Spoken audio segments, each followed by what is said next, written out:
Headlines.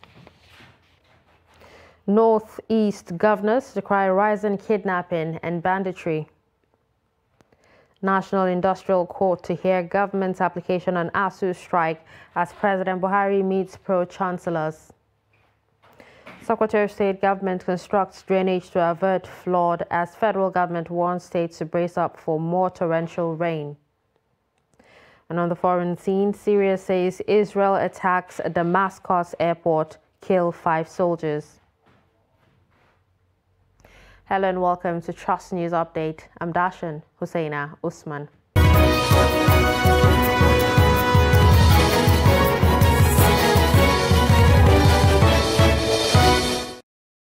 And now the news in detail. The Northeast Governors Forum has lamented the rampant and widespread issue of banditry and kidnapping in the country. Chairman of the forum and Governor of Borno State, Babagana Umar Zulum, stated this on Friday in Gombe while declaring open the 7th edition of the forum's meeting held in Gombe. The forum, comprising the 6 governors of Adamawa, Bauchi, Borno, Gombe, Taraba and Yobe, met in Gombe State to deliberate on the issues affecting the sub-region and the country. Governor Zulum said both the federal and state governments should take a more critical look at the issue of kidnapping, which is becoming too rampant in the country. Matters of common interest and shared responsibilities, there is compelling need for us to take a more critical look at the emerging issue of kidnapping, which has become a crime of choice for criminals and is becoming rampant and widespread. It is, therefore, a matter of strategic necessity to essentialize the issue of kidnapping and come up with implementable measures to deal with this element of criminality before it is too late. It is in this respect, we will obviously be guided by our respective attorney generals who will initiate the appropriate legal framework to deal with the problem.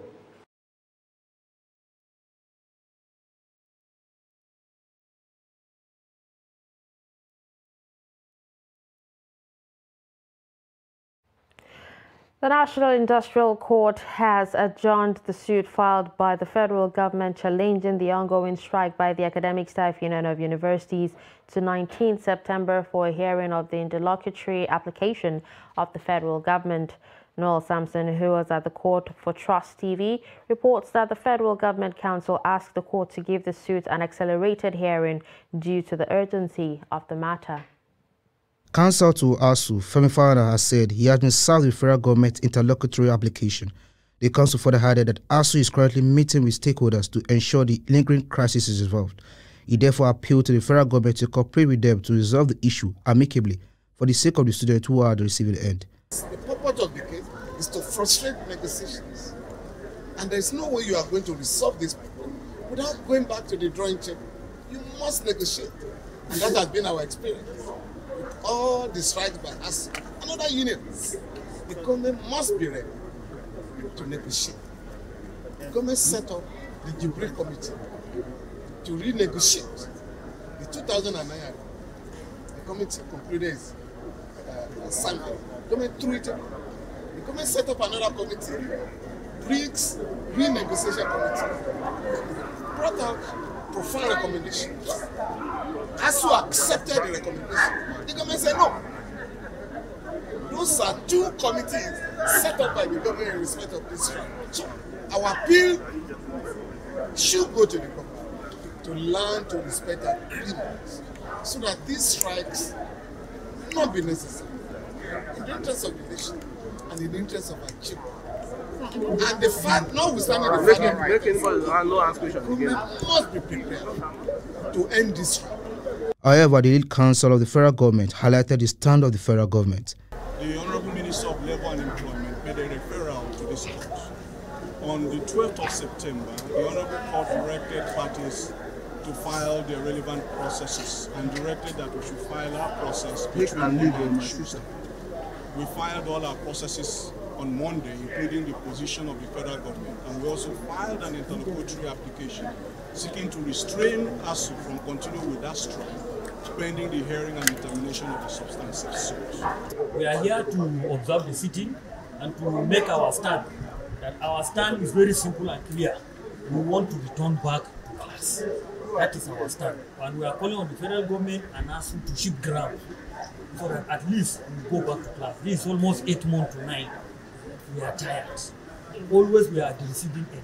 The only thing we are appealing and begging is that the FG and ASU should shift ground, all of them, so that we go back to class. The ASU strike has entered its 7th month now. It is however hoped that a resolution will be reached soonest for the benefit of the students and the nation at large. Noel Samson, Trust TV News, Abuja.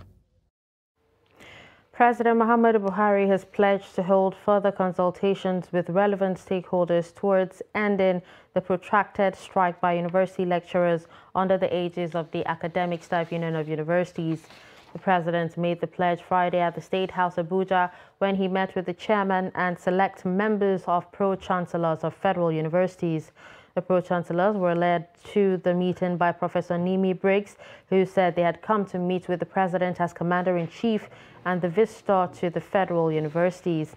He added that the future of the university system in the country is good, citing an example of the recent listing of the University of Ibadan among the first 1,000 universities in the world, a development occurring for the first time. Professor Briggs commended the federal government for concessions already made to the striking lecturers. The pro-chancellors also asked for consideration or reconsideration of the no work, no pay stance of government, promising that lecturers would make up for time lost as soon as an amicable situation is reached and schools reopen. Minister of State for Education Goodluck Nana Opia said all the concessions made by federal government were to ensure that the industrial action comes to an end, but ASU has remained adamant. The federal government, through the Nigerian Hydrological Services Agency, has appealed to authorities in various states to brace up for more floods.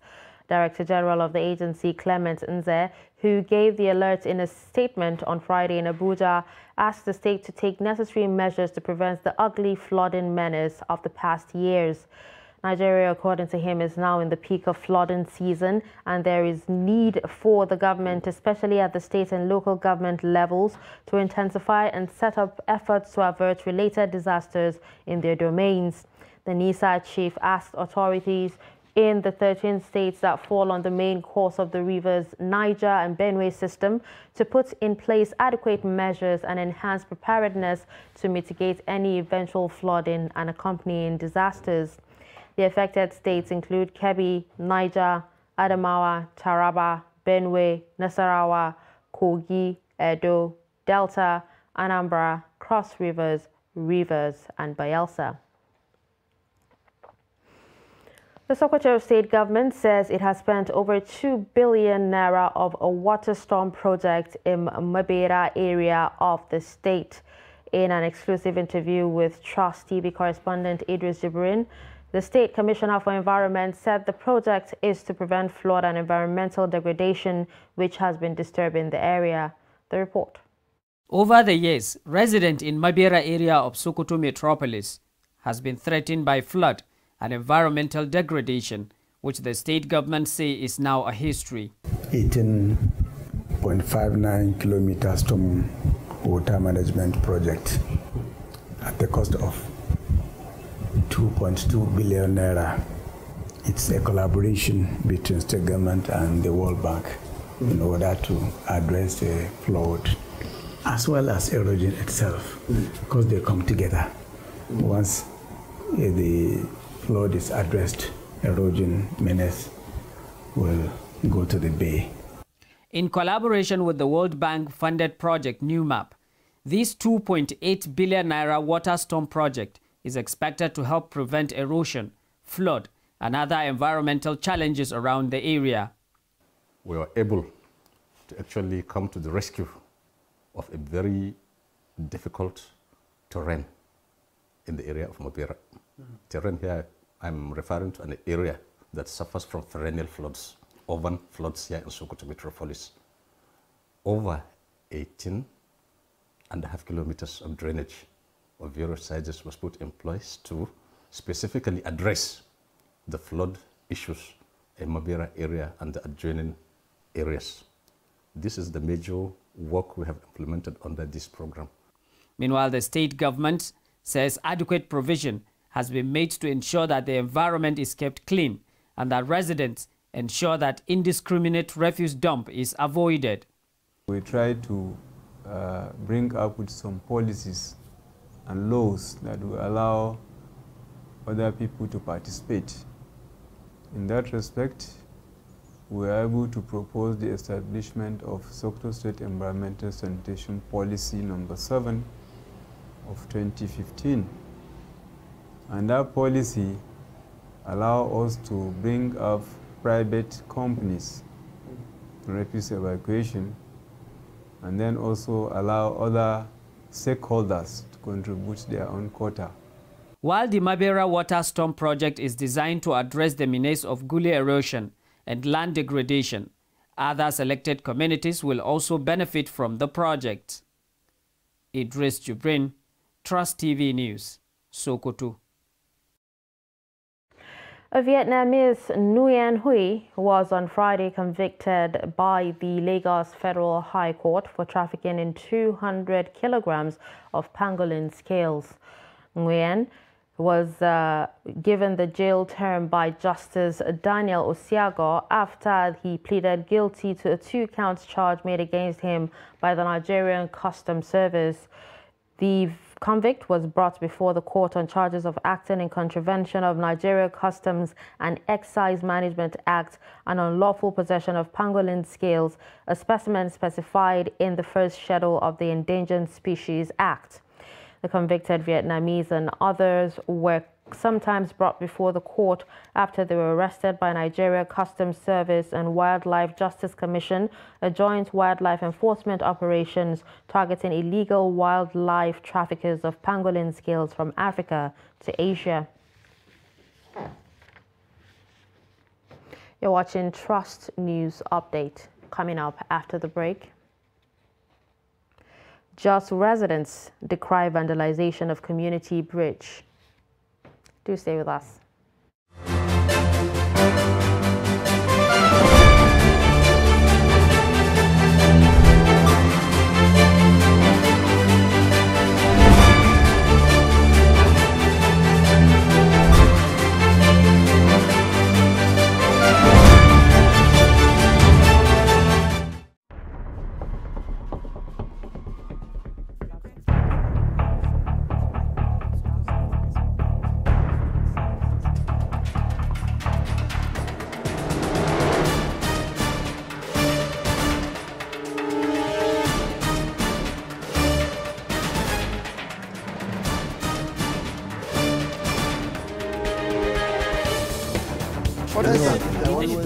That's great.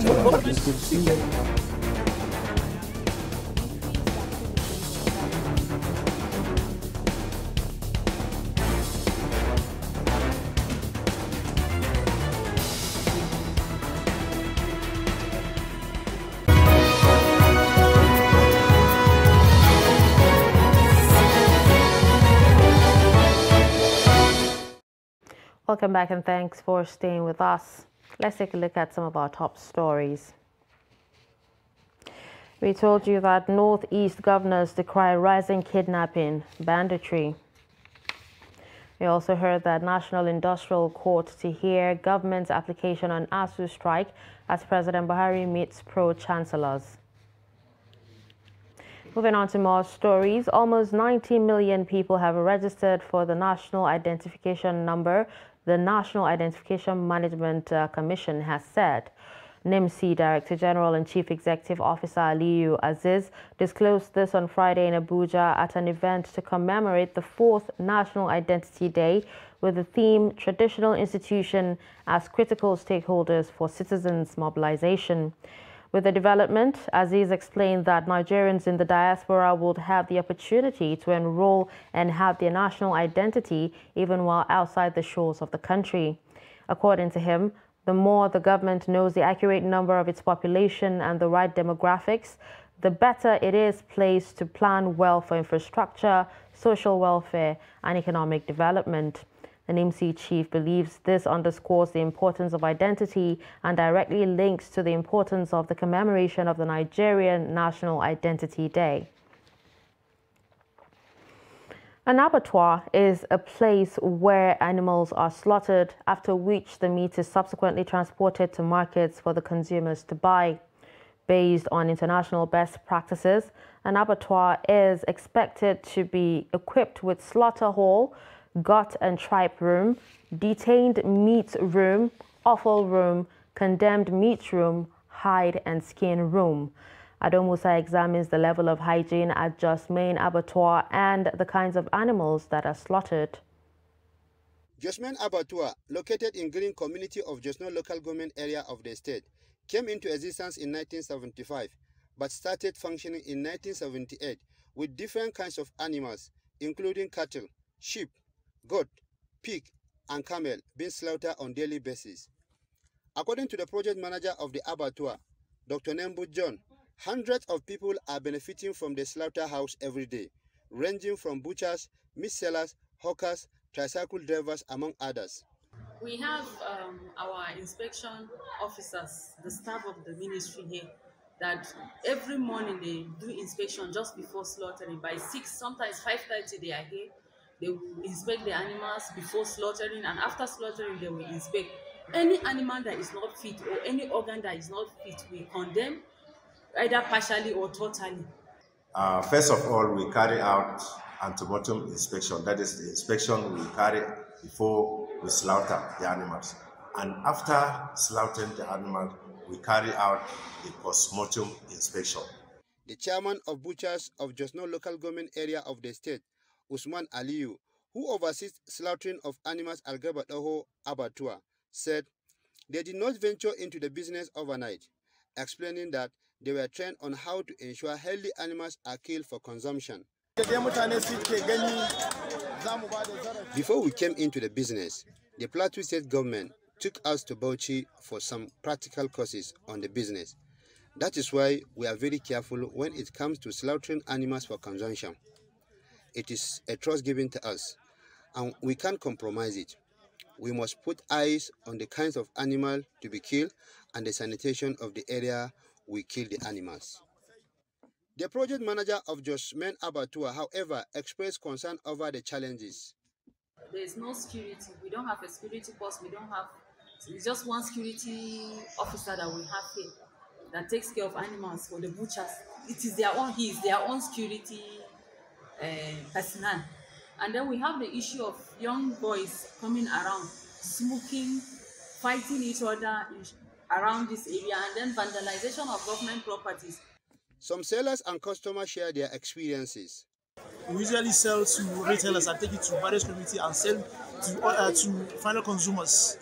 Every morning we come here to buy meat from Ogayas, and it's a healthier meat because even if the meat is not healthy, if they bring it here, we have doctors, and we don't used to bring anyhow meat, which is the healthier ones and the good ones. Experts often emphasize that eating unhealthy meat and poor sanitation of abattoirs can cause infectious diseases such as heart and liver diseases, pneumonia, tumors, among others. Ado Musa, Trust TV News, Jos. Still in Jos, residents of Bulbula community of Jos North local government area of Plateau State are decrying vandalizing of a bridge that links their community with other communities in Jos metropolis. The residents say they have reported the issue to Jos North local government chairman on the need to take stringent measures, but to no avail. Ado Musa reports. The bridge, popularly known as Gadans Ogai, was constructed in 1975 and is linking various communities in the state capital. According to the residents, this is a bridge with intense traffic, and if it collapses, it can lead to catastrophe as thousands of people go through the bridge every day for their daily activities. They said vendors, especially youth, have been removing the iron rods in the pillars of the bridge, making it weak, which is dangerous to motorists and people plying the road. Umar Yakubu, the ward head of Bulbula community, while lamenting on the condition of the bridge, blamed the Jos North local government authority for its lackadaisical attitude toward the repairs of the bridge.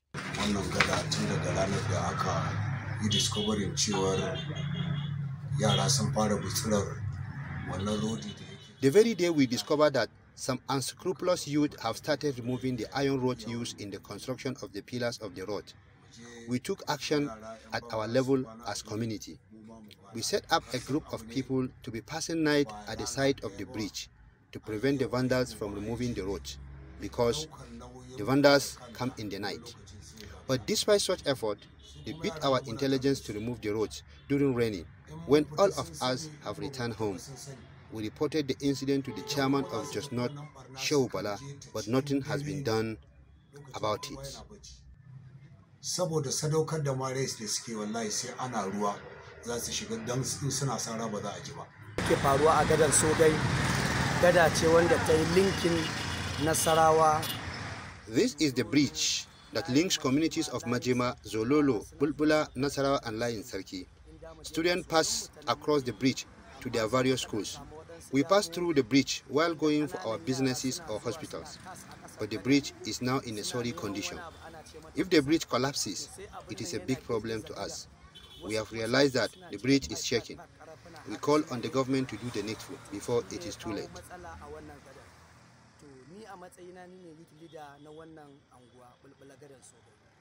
Effort to contact the chairman, Just No local government area, Shehu Bala, on the development proved abortive. However, the community said if nothing is being done to salvage the bridge from possible collapse, various communities will suffer. Ado Musa, Trust TV News, Jos. Senate President Ahmed Lawan has said President Muhammadu Buhari is expected to present the proposed 19.76 trillion naira 2023 appropriation bill to the National Assembly in the first week of October. Lawan made this disclosure while inspecting the makeshift Senate chamber, which will serve as a temporary chamber due to the ongoing renovation of the Senate's main chamber. Upon resumption on September 20, the Senate is expected to confirm the nomination of Acting Chief Justice of the Federation, Justice Olukayode Ariwola. Acting CJN was appointed on June 27 this year, and he has 3 months to get Senate confirmation, failure of which will require a fresh nomination. The renovation of the National Assembly complex, with completion target of August next year, is for the use of the incoming 10th Assembly. Our temporary chamber for some time, some months, and I'm aware that it will be here that we conduct the business of the Senate up to next year, by the grace of God. That is not an issue. The way this place is renovated to accommodate distinguished senators is what matters to us. But you also know that we are going to resume, Mr. President, for the presentation of the 2023 appropriation of budget estimates. And we expect that the President will be doing that in the first week of October. Even though it may not be taking place here, imagine that the House of Reps chamber will be the appropriate place like we have always done. But that is going to be one of the issues that we have to tackle immediately we resume. We have the nomination or confirmation of the Chief Justice of Nigeria waiting already. Recall that the President sent the request, but that was a day before the Senate went on its annual summer recess. And therefore, this is going to be one of the first things we need to do to ensure that the acting capacity does not go beyond the required 3 months. Moving to business, the equity market on Friday closed on a bearish note as the all-share index depreciated by 0.13% to settle at 49,475.42. The market capitalization declined by 0.13% to close at 26.686 trillion naira, shedding 35 billion naira. The market breadth closed negative as 9 equities appreciated in their share price against 14 equities that declined in their share prices. An aggregate of 107.5 million units of shares were traded in 3,303 deals valued at 1.150 billion naira. On the foreign scene, Israel has carried out an air attack on Syria's Damascus International Airport and other positions south of the capital, killing 5 soldiers and causing material damage, the Ministry of Defense said. Syrian air defenses intercepted the raid and managed to down most of the missiles, the ministry said in a statement early on Saturday. There was no immediate confirmation whether the attack has affected flight operations at Damascus Airport. The Defense Ministry said on its website that the attack was launched just after midnight local time, with a missile fired from the air from the northeastern direction of Lake Tiberias, targeting the airport and other targets south of the city. Sources told Reuters that Israel has intensified strikes on Syria's airports on the grounds that it wants to disrupt Tehran's increasing use of aerial supply routes to deliver arms to allies in Syria and Lebanon, including Hezbollah, regional diplomatic and intelligence. And finally, in sports, Premier League players and fans have the chance to honor Queen Elizabeth II this weekend, but the upcoming state funeral for Britain's longest-serving monarch on Monday has seen 3 matches postponed. Demands on police to handle the huge crowds descending to London to pay their respects as the Queen lies in state have seen Liverpool's trip to Chelsea and Manchester United's clash against Leeds called off. Brighton's meeting with Crystal Palace had previously been postponed due to a rail strike affecting supporters and will not go ahead despite the industrial action being called off. The football authorities were met with criticism from fans groups after matches at all levels were called off at short notice last Friday in the wake of the Queen's death. Cricket, rugby, golf and horse racing were among the many other sports to go ahead that weekend, with tributes paid and rousing versions of the God Save the King. And with this, we've come to the end of Trust News Update. Don't forget to follow us across all our social media platforms. I'm Dashin Husseina Usman. Thanks for watching.